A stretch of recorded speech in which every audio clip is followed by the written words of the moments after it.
Yo, what up, y'all? It's your boy Fro, and today I'm going to be talking about the fifth collaboration between my favorite actor Denzel Washington and Spike Lee with their brand new film, Highest to Lowest. So ain't nothing to it but to do it.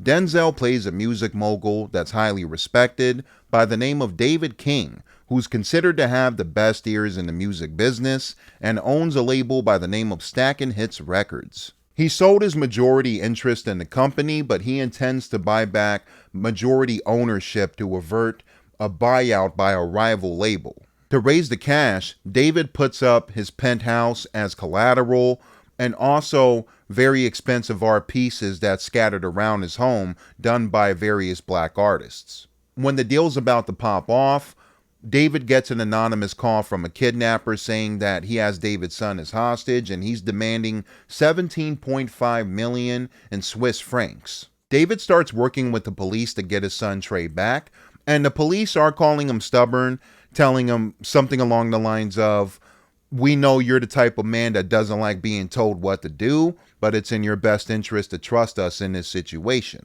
And we are seeing the inner turmoil of David with this decision of paying the ransom and also risking a very important business deal with his label. Luckily for David, Trey is eventually found before the deal can happen, but the kidnapper has mistakenly taken a young guy named Kyle, who happens to be the son of David's right-hand man, Paul Christopher, played by Jeffrey Wright, who steals the show every time he pops up in this film.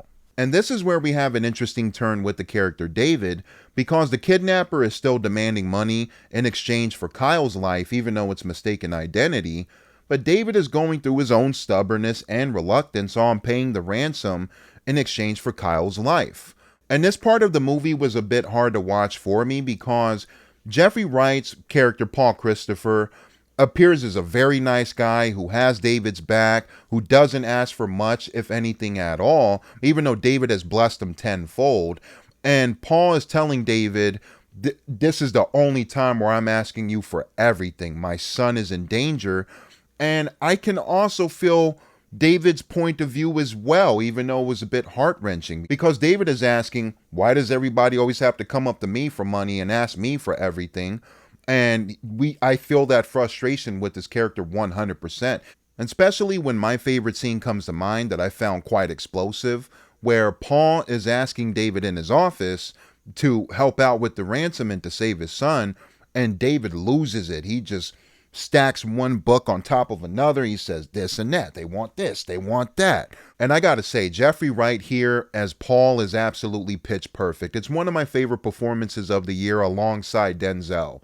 And Paul is a Muslim homie that's trying to turn a new leaf. We can tell that he's had a bit of a rough past as well, but he's David's confidant. He's his right-hand man. Their chemistry is electric. The way they're bantering back and forth, their jokes, their little jabs at each other, and even the more dramatic heavyweight scenes, as well, especially involving Paul's son's Kyle's ransom, just wonderful. Absolutely hats off to the performances from Jeffrey and Denzel.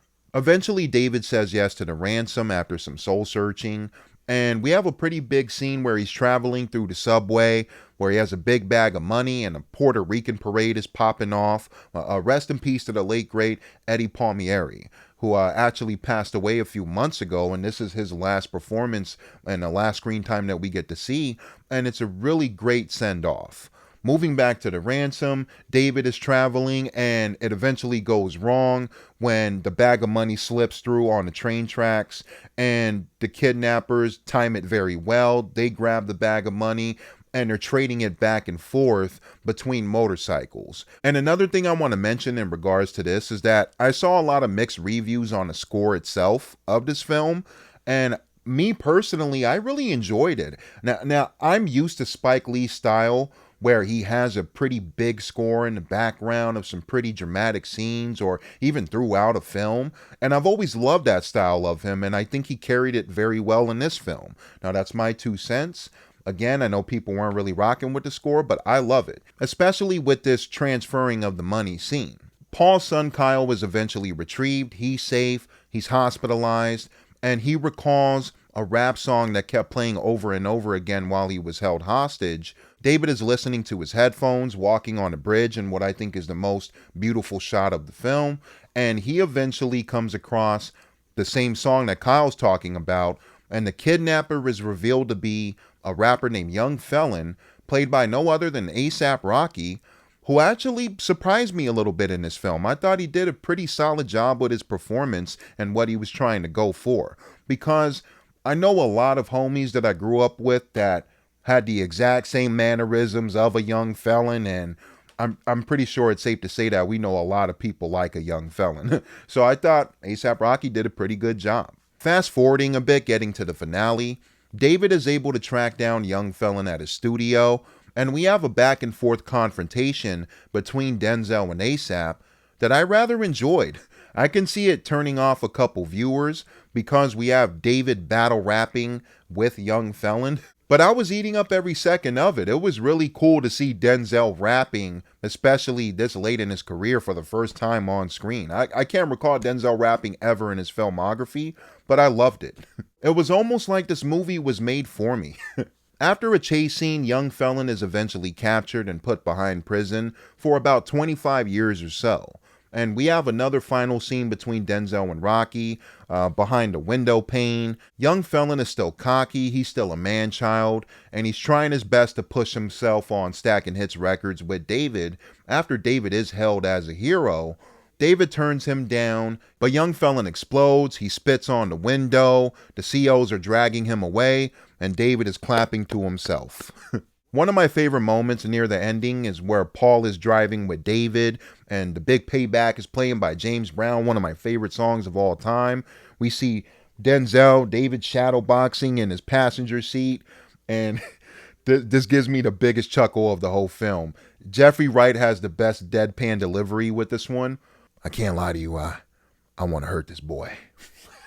If there's one thing that I have a nitpick with that I'm actually kind of happy with at the same time, is that Ice Spice has a very limited role. She's in it for about 1 minute screen time tops, and there was a lot of promotion around her being in the film, so I was expecting her to have a bigger role, and I am happy to say that she's in it really in and out.